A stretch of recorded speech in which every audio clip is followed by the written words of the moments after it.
Good morning. I have the great privilege of introducing you all to our keynote speakers.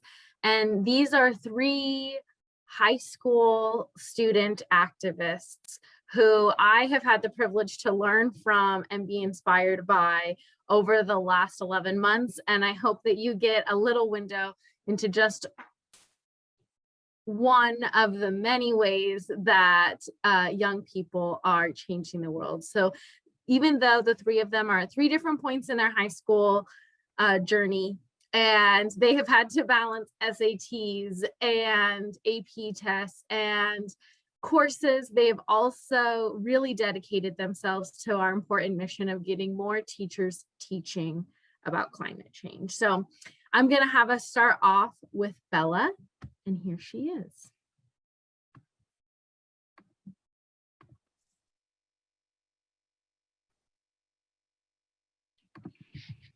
Hi, everyone. Sorry, can you go to like the third slide, please? Thank you. Hi, everyone. My name is Bella Santos, and I'm a sophomore at Westview High School. My environmental awareness has been pretty ongoing since my youth as a Girl Scout, but I truly delved into the climate realm these past couple of years in high school. Surprisingly enough, it was my humanities teachers in 8th and 9th grade who first provided spaces for exploration into current events and our own personal interests. Researching how inspirational youth activists like Greta Thunberg and Little Miss Flint influenced so many other youth worldwide really sparked my passion for the environmental movement and activism. I am also passionate to take the action due to the BIPOC and low-income communities that are already being disproportionately impacted by climate change today. Seeing how these frontline communities have contributed least to the emissions, yet face the worst of the effects, really pushes me to take urgent action towards environmental justice. Aside from the Climate Champions Youth Advisory Board, my involvement in climate activism has been through San Diego 350 and Youth for Climate, my school's club Advocates for a Better Environment, climate reality leadership, and even being able to gear my Girl Scout Gold Award towards environmentalism. Next slide, please. A majority of my action experience has been at San Diego 350. It's a climate education and action organization that seeks to prevent the worst effects of climate change and its related injustices. Youth for Climate began within San Diego 350 as more and more youth decided to take action on climate. Our mission is to empower youth to find their voice for an equitable and resilient future. Y4C's events support youth in building community, finding their passions and purpose, and inspiring others to take action. Y4C's programs engage hundreds of youth annually with events such as weekly youth-led calls, youth leadership training and summits, annual summer camps, and the Eco Club Coalition for high school environmental clubs. Y4C teaches students how to take meaningful action, something that is really stressed within the Eco Club Coalition, where we talk about how your club can make a deep impact. We learn about what actions will really make a difference. Given the short time frame we have to act, we want to harness the energy of these young people to do something that really matters. One of the most impactful ways to address climate change and bring youth together is to start an environmental club on your campus. Eco clubs are an amazing platform for building identity and pursuing our passions, connecting with others in nature, and taking collective action within schools and communities to achieve a sustainable and equitable future. The Eco Club Coalition formed as a way to help students find their voice in becoming climate leaders in their clubs and communities. ECC makes this process super easy by providing students with all of the necessary tools and resources to run powerful clubs. Having a framework to pick and choose from allows students the freedom to make their own while having resources at their fingertips. And the biggest bonus is that clubs get to come together for support and group actions. This coalition has been especially unifying in our virtual world as a space to connect and unite over our dedication to climate. The coalition meets once per month, in a very supportive and fun environment featuring leadership trainings on topics such as what types of actions to take, how to plan an event, or how to run a great meeting using the DIY handbook. The DIY handbook is available for purchase, and for free on the Y4C website under resources. It is a comprehensive guide outlining different steps to focus on, such as how to run a club, empowering your team, resilience skills, your passions and how to apply them to your purpose, looking into climate justice and issues that intersect with climate change, and so much more. We also offer a platform for joint coalition events. Like for the Earth Day this year, ECC planned and presented a really fun artivism action where we had a virtual art jam with all the different clubs and then posted our messages on social media. ECC provides for a space for cross-pollination. We bounce ideas off of each other, provide tips and resources, and discuss challenges. Plus, ECC is a great way to get more people to events by getting the word out about what one club is offering. In addition, the ECC offers a club mentor for the year where experienced high school and college students can serve as mentors for the clubs. Mentors are trained on how to engage with high school students to help clubs reach their goals. Mentors are not exactly advisors, but more of sources of support who have experience with the best ways clubs can take meaningful action or even host mini trainings. It is really nice to have someone to touch base with if students feel stuck or need a little direction during their interactions with their mentors. One of the programs we are working on currently, which is also my Gold Award project, is the Eagle Club Coalition Leaders in Action Workshop, designed to kick off the ECC for the 2021 to 2022 school year. This great standalone program helps clubs and their advisors to get started for the year with dynamic speakers, time to network, and opportunities to connect with teachers and advisors. The workshop is even more powerful as the startup for the ECC monthly meetings, which will feature the more in-depth training and opportunities to work together in the coming year. Next slide, please. So, why youth?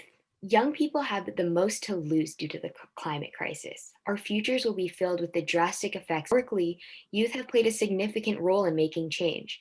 We know our actions can make a huge difference. We have the skills, perspectives, and adaptability needed to protect the planet and bring lasting change. By acknowledging the urgency and taking immediate action, we can help to make the necessary changes to avert the worst effects of the climate crisis. Next slide, please. Yeah.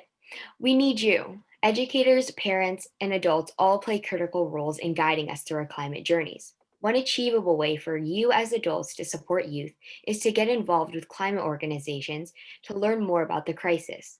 We know teachers can be really busy, so there are many opportunities for low commitment events like monthly educational meetings at San Diego 350.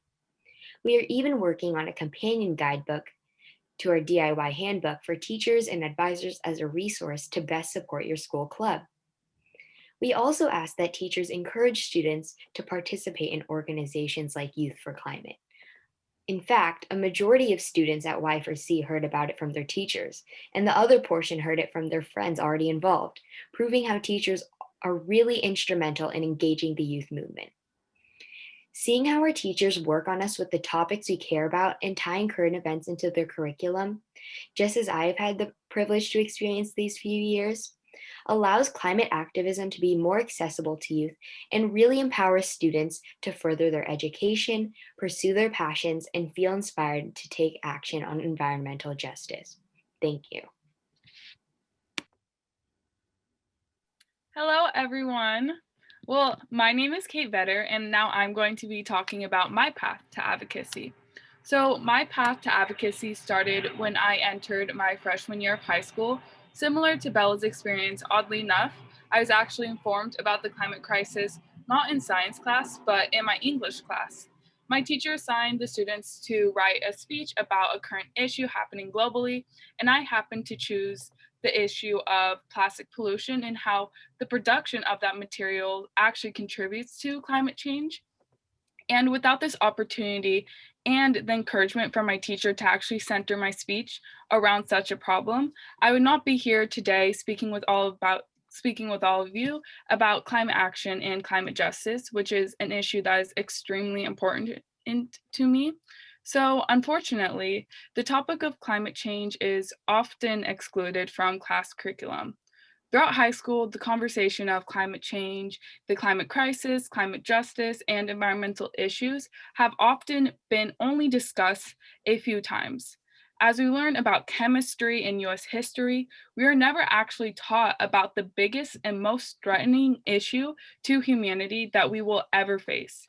Students should not only be taught about algebra, we should also be taught about problems that will affect all of our futures and how students can really advocate for solutions. Our education should not stop at memorizing equations and historical events. Younger generations really need to understand current issues and how we can participate in civic engagement. Slide change. So luckily, I was able to learn about global and local politics that affects my everyday life by volunteering with San Diego 350 and Youth for Climate, which is an environmental organization and youth space, as Bella already stated.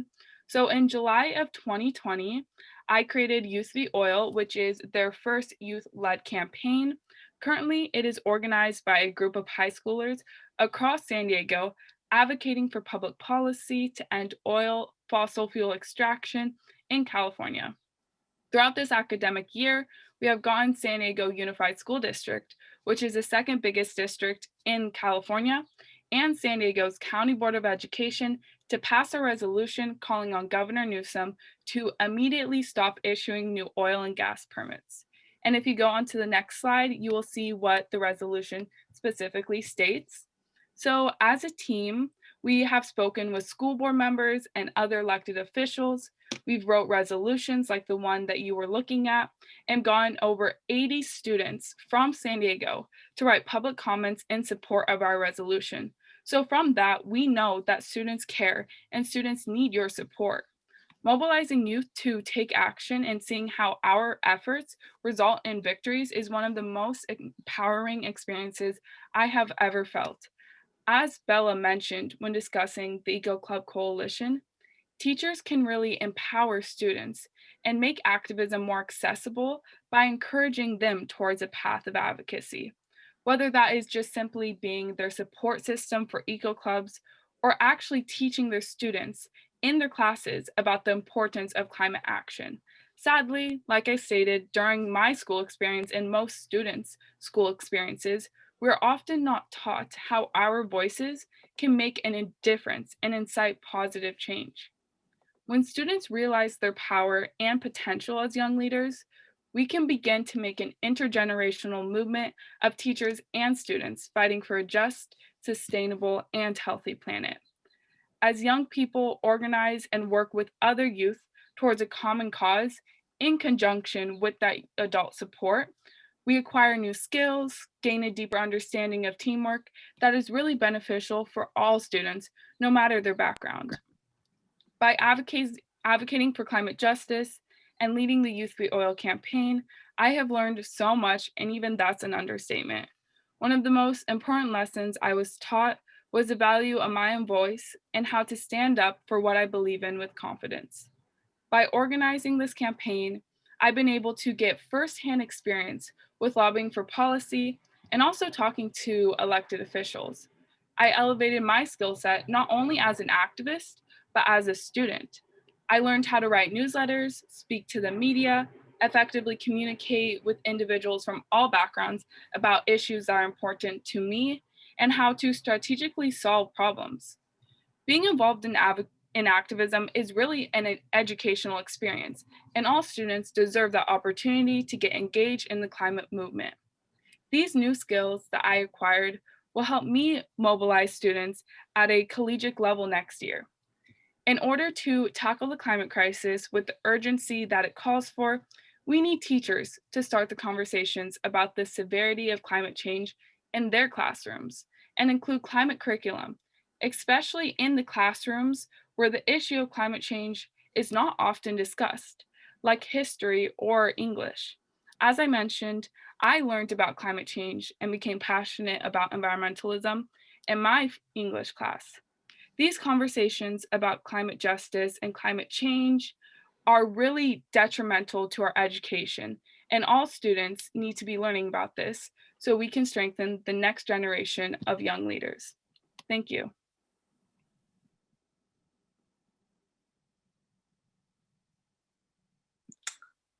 Yeah, perfect. Hi, my name's Elea Castiglione. I'm a junior at San Diego High School and an intern on the Climate Champions, as well as a leader on the youth board. So I was first introduced to the climate crisis in elementary school. We're mostly learning about conservation and using art as a method to learn and have meaningful conversations about climate change. I think being introduced to activism in the form of learning about issues relevant to my communities and being taught about the importance of individual as well as collective effort at such a young age has encouraged me to grow up seeing the world as a place that needed a lot of fixing, but fixing that I, as a young person, could actually do. Even things like taking part in beach cleanups in elementary school instilled in my bones a sense of action. When I see something in the world that I think needs fixing, it is my duty to go out and fix it. Being introduced to activism in the context of the climate crisis gave me a sense of empowerment that I have carried with me to this day. But more about this connection between climate education and civic empowerment later. You can go to the next slide. Okay, so flash forward to summer 2020. It is still early in the pandemic, but my sights are focused on an entirely different stressful event, the 2020 election.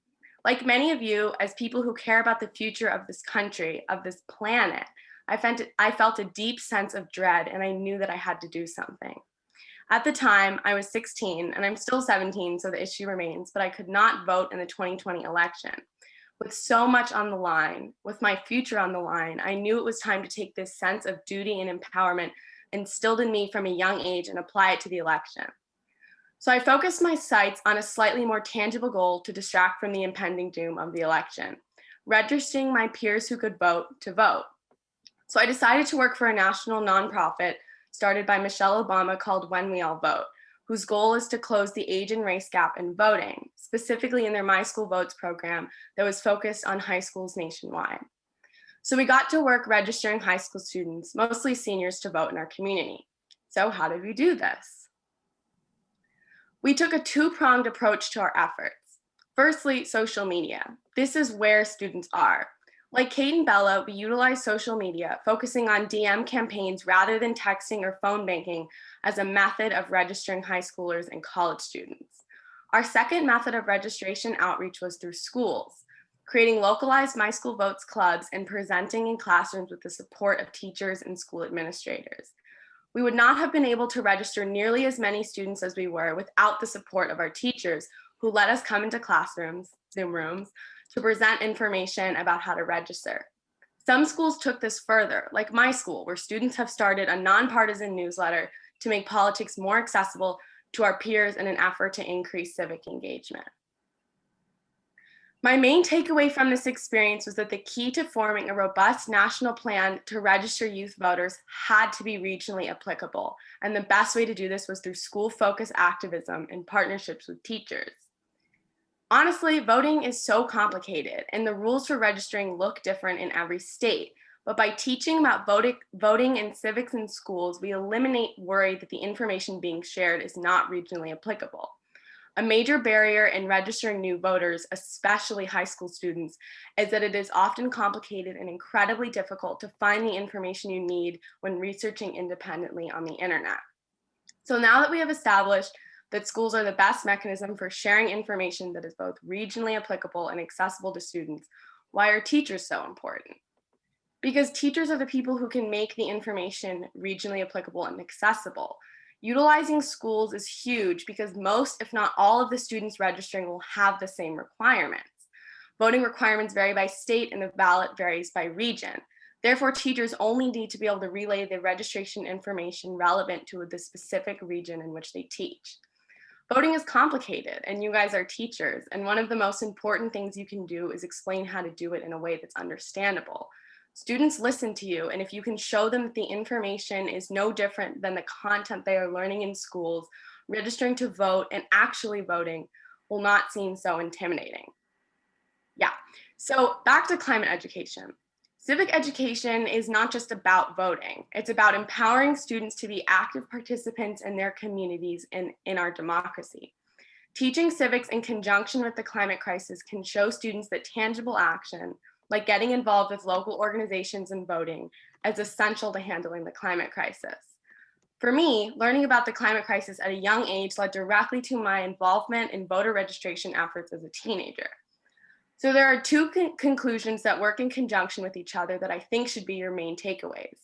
One, that civic education empowers students and will encourage them to work on issues they care about, like the climate crisis. And two, that educating young people about the climate crisis empowers them to be active members of their community and allows them to expand their passion for climate activism to other types of activism as well.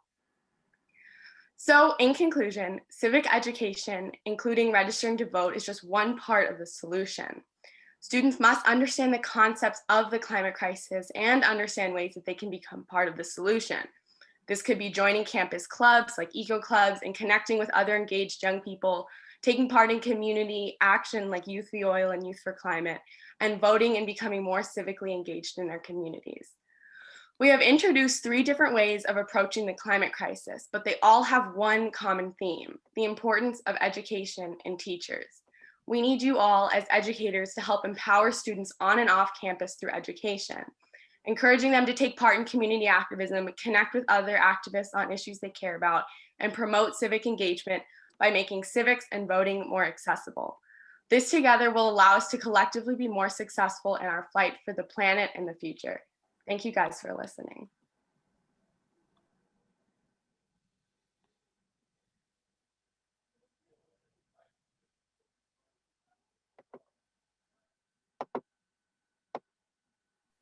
We have time for questions from the audience, and Chenoa Musillo, our phenomenal PhD student in education studies at UC San Diego, will facilitate those questions.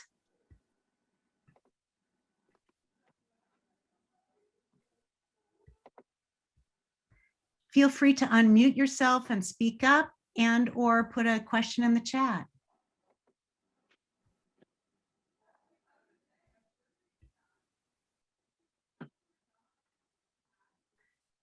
Our youth leaders are really wonderful and inspiring, and they will be sharing the work that they have done to curate and code resources about climate justice, climate activism, indigenous knowledge for integration in humanities, social sciences, history, and government classes this afternoon. They'll be hosting a session starting at 12:30 and then again at 1:30.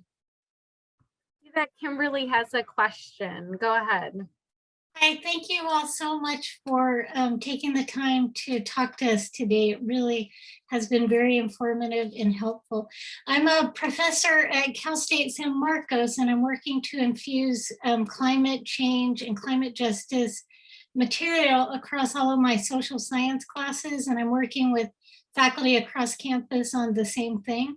So I sometimes get feedback from my students that it's too much. In my response to that is always, it's not too much. It's the biggest problem of our times.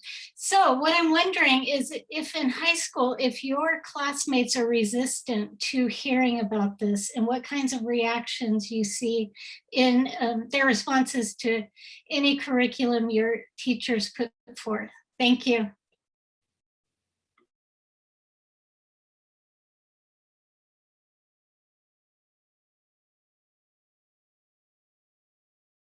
Kate, I know you talked about this topic a little bit. Do you want to answer the question? Sure.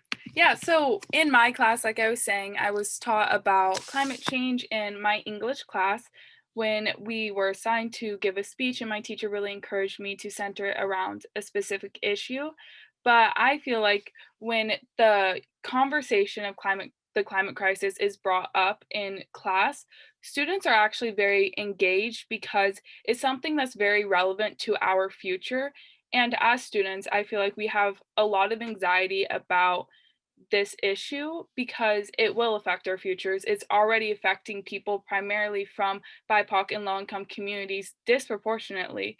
So I feel like when these conversations are brought up, it's very exciting, at least to me and the students around me who are passionate about this. They don't even have to be passionate about climate activism, because they know how it will affect our futures, and they know that's often not talked about. So my advice would just to jump into these conversations because they're so crucial, and sometimes having these conversations can spark advocacy and can help students dive into activism and really get them passionate. So you never know, and I just would say to not be afraid to teach about climate change because often or not, students are really afraid and have a lot of anxiety around this issue. So I think it would be very intriguing and also feel very empowering for students to know that their t-shirts really want to teach them about issues that will affect all of our futures. Okay, I love that answer. One of our teacher leaders has a question, so go ahead, Gina. Thanks, Chenoa. Thank you so much, girls. I know I've encountered a few of you through different things. I know some of my students participate in the Youth for Climate movement and have done some things with San Diego 350. What I want to know is there a unified move to kind of recognize there's the new California Seal of Civic Engagement, and I'm really trying to get active in promoting that around the county. And there's a lot of San Diego County Office of Ed support. But I just think that this is a way that students can realize that their learning isn't confined to the classroom walls, that advocacy and civic engagement is important. So I'm just wondering, are you pursuing that on your end? Or do students know about this? The new diploma seal? Actually, as someone who's pretty engaged with civic engagement efforts, I have never heard of this. So I don't know if that's my own, not like lack of understanding on the topic, but they also might just have not advertised a lot about it. But I would love to learn more. And I think that if there's some way to recognize that civic engagement is not just something you have to do on your own time, but it can really be implemented into schools, I think that's super important to look into. Yeah, I'm gonna put it in the chat. Elea, I hope you can find out more about that. You still have time. So there's an excellent question in the chat, and I would love to hear from all three of you on what would you want to say to the UN or to the Biden-Harris administration if you had the opportunity to speak directly to them?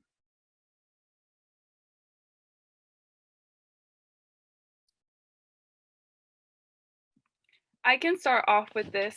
So a little while ago, part of San Diego 350, we actually did a demonstration to get Joe Biden to use his powers in the first 100 days to stop the pipelines that are now being run through indigenous lands. So I would just really pressure him to take bold action and really understand that we cannot wait any longer.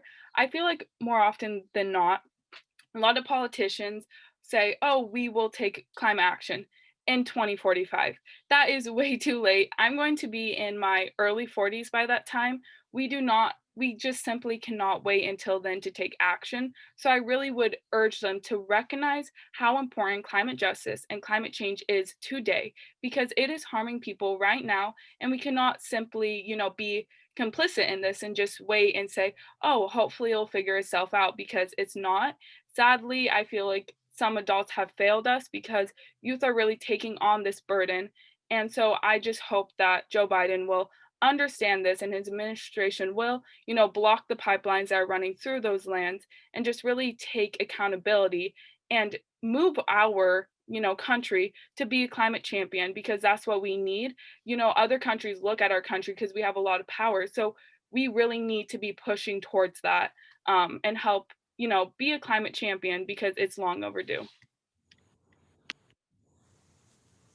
Yeah, I totally agree. Kind of in like my Why Youth section, I think that the government really needs to allow youth to step up, because we have been stepping up. We have all of these like resources and skills, and I think that it's really important to give everyone a space, especially frontline communities, to have a say in how we can act and adapt and mitigate the climate crisis. I think it's just really important to take urgent action and recognize how immediate we need to act. And I think that we just overall need to recognize how much we have to lose and how much of our futures will be affected, and how, like Kate said, some people's lives are already being affected today. And I think it's just important to recognize all these things and take urgent action. I second what Kate and Bella said. I would say just like the final piece that I would add on is that I know I just did this whole thing about voting and politics and its connection to the climate crisis, but I would honestly demand that we stop making the climate crisis political, because it's not something that you should get political bonus points for, like, caring about the future of a planet that we live on. So I would just ask to say, actually, this is one of the most equalizing issues in the world, and we're all going to be impacted by it. And it's not a political issue. It's just about whether or not we want to keep living on this planet we've lived on for generations. So I would say, even though I would be talking to politicians, I would tell them to stop making it political and ask them to just treat it as the crisis that it is and then solve it accordingly.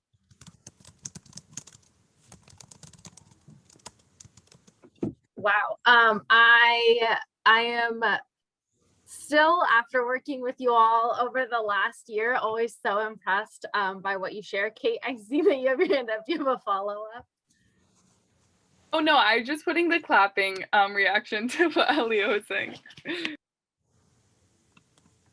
Okay, so that was Paloma's question, but I also see that Paloma has her hand up, so or their hand up, so I want to give an opportunity for them to ask another question.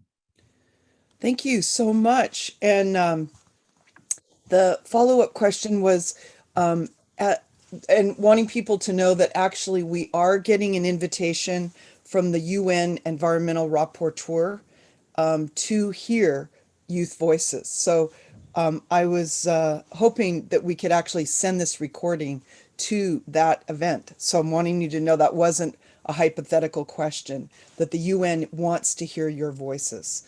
Then the second is the curriculum that you think and wish you had had. You said that many of your teachers didn't include climate justice in the work. Growing up, coming along in grade school and high school currently. So I'm wondering, what would you want to see in your ideal dream curriculum? What should education for climate justice look like through your eyes? I would personally like to see, and then I'm sure Kate and Bella have stuff to add, as does everyone on this call, because we've all been working on it for the last year. But I think one thing that I think is really important is not making, like, not necessarily, I think in certain classes it works to have like a specific unit focused on the climate crisis, but I think more just allowing students to talk about it in other spaces, as well as connecting it to other issues that our communities face, because climate change is so tied into all of these other social issues that as a community we're facing. So I think talking about it in that context, and not as like, oh, by the way, there's this thing called climate change, but it's totally unrelated from everything else, but actually connecting it to other real world issues and then connecting it to history and kind of how we got to this moment is something that I wish I had more of an opportunity to learn about in my education so far. I want to echo what Elea was saying. I think that making those connections is so vital. For example, we're taught about the Industrial Revolution, but we don't understand, or unless you do extra work, of how the Industrial Revolution has, affected the fossil fuel industry that is today, and which is one of the biggest contributors to greenhouse gases today. So we don't, make those connections within the curriculum. But one thing I would really love to see is a different perspective. We always see it and hear from the perspective of, normally a white male. And I really want to see, about the policies, the movements from people who are not normally represented, from the indigenous peoples, from people from frontline communities, and hear how they have been actively, using their knowledge and taking this issue and advocating for it for decades. That is not talked about enough in our curriculum, and just really hearing about how they are affected today. And so just shifting the narrative, I think, will be very crucial. and helping people understand from the firsthand experiences from those people of how climate change is, impacting us right now. Because from living in San Diego, I'm really passionate about advocating, for the end of fossil fuel extraction with the just transition, but I'm not affected personally by oil extraction. People in San Diego are not either. They don't see it every single day, but people up in LA or up in, Kern County are affected every single day by oil extraction. So just hearing about their perspectives and people who have been fighting this issue for a long time, I think will be very crucial. So definitely shifting the narrative is something that I want to see. Excellent. I appreciate all of those answers, and I'm seeing a lot of positive reaction to the learning about those connections and the interdisciplinary nature of learning about climate change. And I want to point out that the work that our youth leaders have been doing, led by Elea, is exactly that, finding connections to humanities standards, specifically history standards, and finding social readings and videos so that they can be pulled into humanities classrooms. And they will be sharing about that at 12:30 and 1:30 this afternoon. So I highly recommend you get to soak up some more of their excellence during that time. So I'm going to pass it over. It's really hard to follow up these young activists. So we figured the only way to do it was with the raffle. So I'm going to hand it over to Gabe for some prizes. Thank you so much for sharing your knowledge with us.